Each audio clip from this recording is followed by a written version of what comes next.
संघर्ष से शिखर तक। गांव के एक छोटे से कोने में एक झोपड़ी थी, जहां 28 वर्षीय रामू अपनी बूढ़ी मां सुमित्रा के साथ रहता था।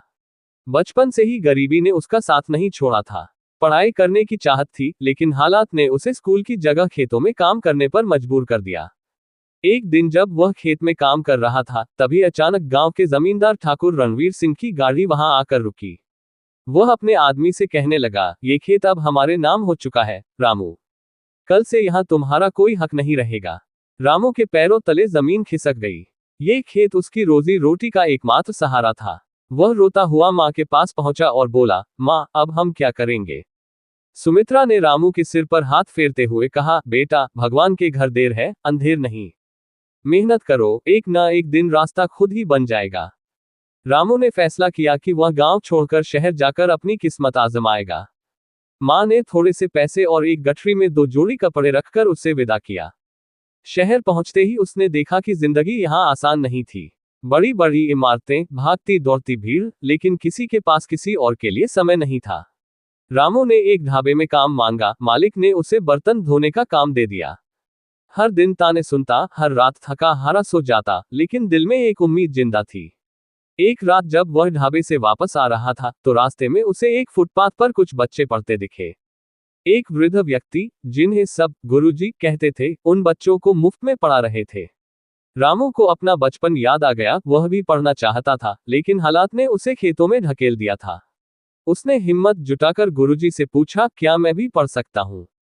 गुरुजी ने मुस्कुराकर कहा, ज्ञान के दरवाजे सभी के लिए खुले होते हैं बेटा, बस सच्ची लगन चाहिए। अब दिन में वह ढाबे में काम करता और रात को पढ़ाई।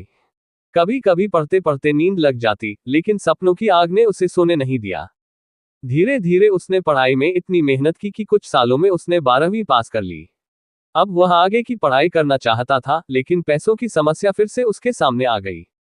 एक दिन उसने अखबार में एक सरकारी परीक्षा का विज्ञापन देखा। यह उसके लिए जिंदगी बदलने का मौका था। उसने कड़ी मेहनत से पढ़ाई की, लेकिन परीक्षा की फीस भरने के पैसे नहीं थे। गुरुजी को जब पता चला, तो उन्होंने अपनी बचत से उसकी फीस भर दी और कहा, एक दिन जब तुम सफल हो जाओगे, तो किसी और की मदद जरूर करना। रामू ने परीक्षा दी और जब परिणाम आया, तो उसकी आंखों में आंसू थे। वह परीक्षा में पास हो गया था। अब उसे एक सरकारी नौकरी मिल गई थी। उसकी तनख्वाह भले ही ज्यादा नहीं थी, लेकिन अब माँ को 2 वक्त की रोटी की चिंता नहीं करनी पड़ती। उसने अपनी पहली सैलरी से माँ के लिए एक नई साड़ी खरीदी और गुरुजी के लिए कुछ किताबें। लेकिन वह यहीं नहीं रुका। उसने तय किया कि वह अपने जैसे गरीब बच्चों को शिक्षा देगा। उसने एक छोटी सी लाइब्रेरी खोली, जहां कोई भी मुफ्त में आकर पढ़ सकता था। कुछ साल बाद रामू ने गांव वापस जाकर जमींदार रणवीर सिंह से अपना खेत वापस खरीदा।